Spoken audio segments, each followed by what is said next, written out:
Hi, my name is S. Rob, and I'm talking to Saul Hey, Ravencraft. Rob, what do you got? Well, we're talking about when dog-headed men attack. Now, as you know, we were both on the World Magic Movement episode when there was actually a type of dog-headed man attack, and we'll be playing that later on. But I want to describe a little bit the roots of the dog-headed men, the Cynephili. What you're talking about are normally described as creatures with the heads of a dog, or at least a dog or wolf, something like that. They cross over quite a lot with the werewolf legend, but unlike a lot of these things, there is proof that they seem to exist, which we actually uncovered. And they go right the way back to ancient Egypt. Probably the first dog-headed men were some of the old Egyptian gods, which had various different animal heads, but some of them had dogs' heads as well. Then you go later on, and the crossover with the werewolf legend. So you're also talking about werewolves, some of them may have the power to transform even. But I thought I'd talk a little about what happens when they attack. And one of these is actually called like a wolf-headed skeleton attack, and this happened in sometime prior to 1926. Okay, we don't know exactly when it was, and it was basically a local archaeologist was digging and discovered a human skeleton with a wolf's head. What happened was the man took the discovery home, but when he came home, he was besieged by a werewolf, apparently hammering on his door. And what he did is he barricaded himself in, and then he put the skeleton back in place. So that was, one dog-headed man or werewolf, depending on how you look at it, because really we're talking about times when it was difficult possibly to describe exactly how something looked. When people are panicked, they don't always make perfect descriptions. But that was described as a werewolf, but it was literally, a skeleton of a man with a dog's head. So you got a dog-headed man there, and protected by another at least similar beast. And that's a very interesting story there. I think you've got something actually attacking. But there is an interesting one a little bit nearer. That happened in April 1975, and this was a man unfortunately committed suicide at a crossroads. He was cutting off his flesh because he was turning into a werewolf. And there's other ones, there's the things of a weird cat, and other ones about a woman who said she saw a wolf's howl, or heard a wolf's howl. A grey man with a wolf's head, so you're really talking another one there. And that is an ex-mower, and that was in the 19th century sometime. But I think our event, what happened to us, is far, far more interesting. Because you were there at the time, as I was, Yeah, and I think we should explain. This was on a World Magic Movement episode, a series you do together. And what basically happened was, it was a big ritual at the start that was done by me, a video occultism ritual, which is an area I invented, whereby people can create occultism by watching with intent. There's a bit more to it than that.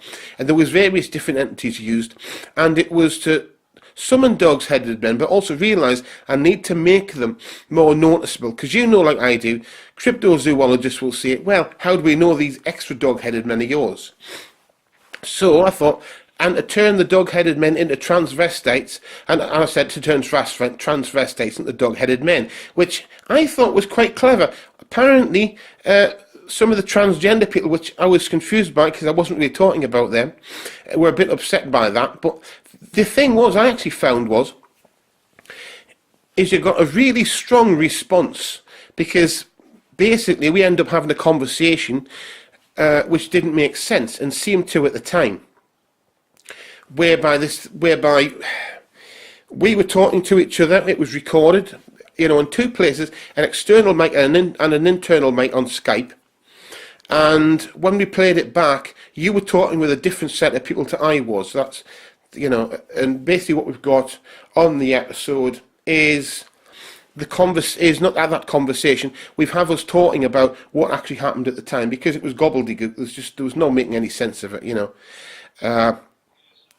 Yeah, I don't know what your thoughts are on that, but I think that's probably the most interesting dog-headed man attack or men attack that I can think of, because it happened, you know, not that long ago. It was, you know, what was it, a few months back? It's not a long time.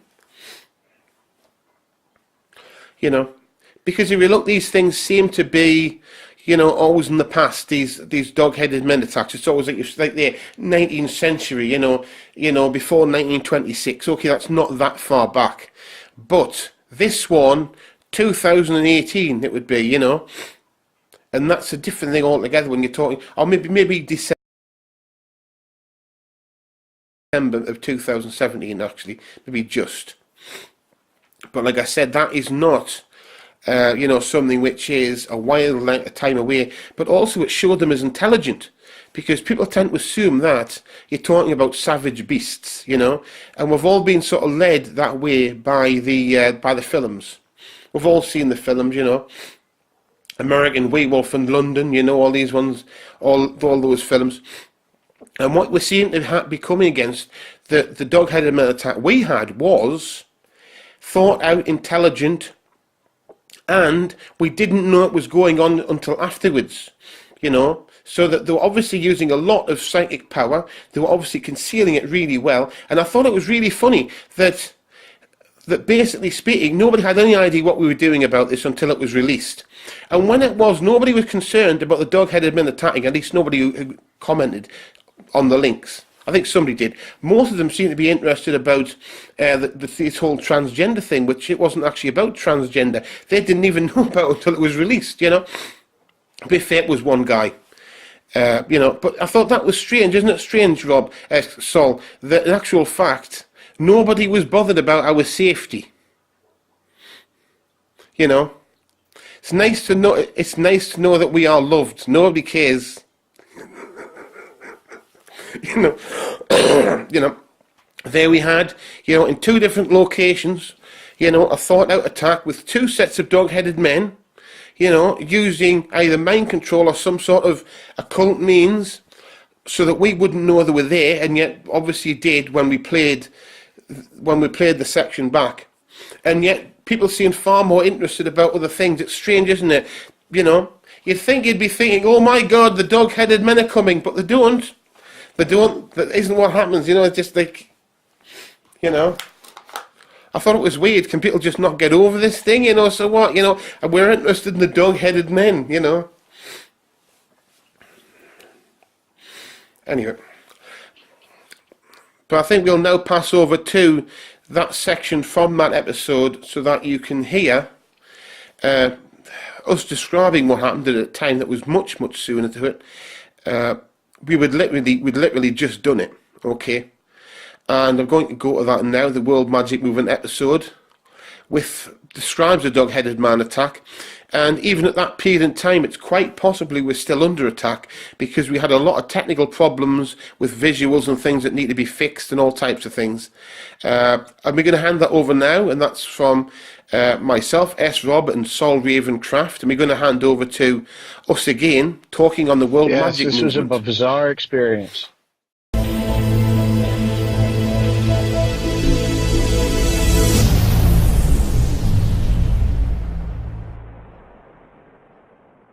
Well, my name is S. Rob, and I am talking to Saul Ravencraft. Hello, Saul. Hello, Rob. We are, something weird happened. It did, yeah. We're re-recording this segment. And really what we're talking about is, I'll just say what happened first. When we recorded the segment, because this was actually recorded more than one at once. So, at first it was fine. You know, everything was okay. And then something weird happened, Saul. We started having different conversations. Conversations that made sense, but didn't actually, not with each other. And first it was you. We planned to talk about dog-headed men. And then you started talking about dog-headed men. But for some reason, I was hearing something else. I was having a conversation with a different entity, as I believe were you. And then later on at some point, I started talking about dog-headed men. And, you know, it was weird. But what happened then was the Skype recorder went off, but my external track kept going. So it is weird. Honestly, what I think's happened is, I think it's some sort of a conspiracy because of because we both watched the ritual beforehand, The ritual with the dog-headed men and turn them into transvestites, and, to turn transvestites into dog-headed men and summon the dog-headed men. It was quite a elaborate ritual, but quite short. And what I think has happened is all the preparation, also probably the sending stuff by the internet backwards and forwards. We've alerted them what was going on, because I don't think it was just as a result of the ritual, but I do believe things manifested while we were recording. Yeah, I can see that. What you described to reminded me of an old sketch with two Ronnies, where a couple of guys are making separate phone calls, and we just hear their side of the conversation, but the conversations overlap as though they're talking to each other, but they're very funny that way. We should provide a link to that. It's a classic. Yeah, it is a classic. But what I think it is, I think it's really, it shows that there's a conspiracy here, but it's not a human conspiracy. We would assume it would be dog-headed men that would have appeared, but this wasn't just two. I think this was quite a few. Nobody said dog-headed man. We both said dog-headed men.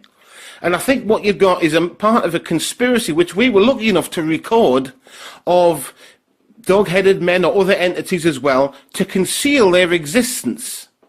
So basically they wanted to conceal their existence, and they happened to do it when we were recording, and they didn't know exactly what was going on. So what happened is, first they appeared for you, then they will appear for me as well, and then when they realised we were recording it, they put the Skype recorder off. But the external mic was still going.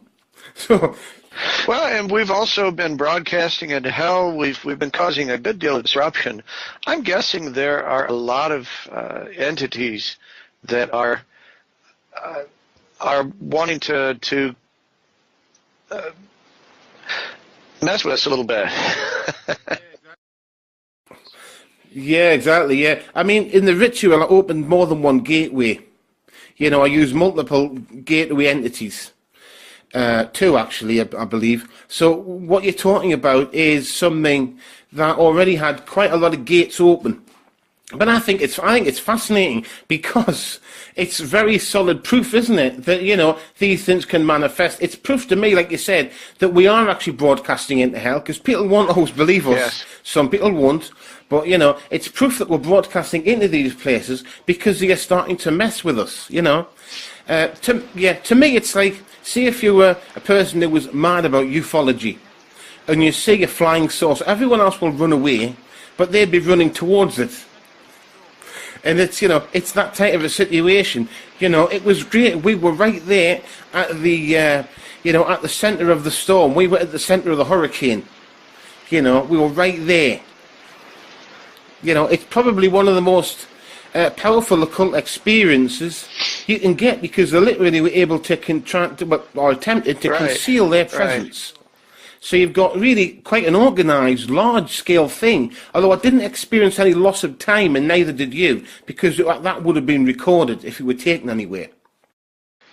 No, everything seemed very coherent, and I was not aware that there was a problem until you contacted me and said that the recording was messed up. Yeah, that's the crazy thing. Neither was I. I thought we had a perfectly coherent... a conversation, and then you play it back and but this doesn't make sense. It makes you wonder how many times this happens on Skype. Well, and you and I have been struggling with Skype this morning. We're in separate places. I'm in Texas. You're in the UK, and we really were struggling to get a connection good. But have you noticed that as we've been talking, and we've been calling out this possibility of entities affecting our work together, that our connection has gotten clearer? That is true, actually. It has, hasn't it? Yeah, it's gotten a lot clearer, yeah. It's cleared up. But it is fascinating, isn't it? Because the thing is, you assume if you're having a telephone conversation that you're both having the same conversation. Yes. But this proves that actually you might not be. And it also proves that you won't know that you're not. People could have fell out, wars could have happened, simply because, I'm talking about war and the connection's starting to get bad, simply because they both had different conversations with different entities. Sure.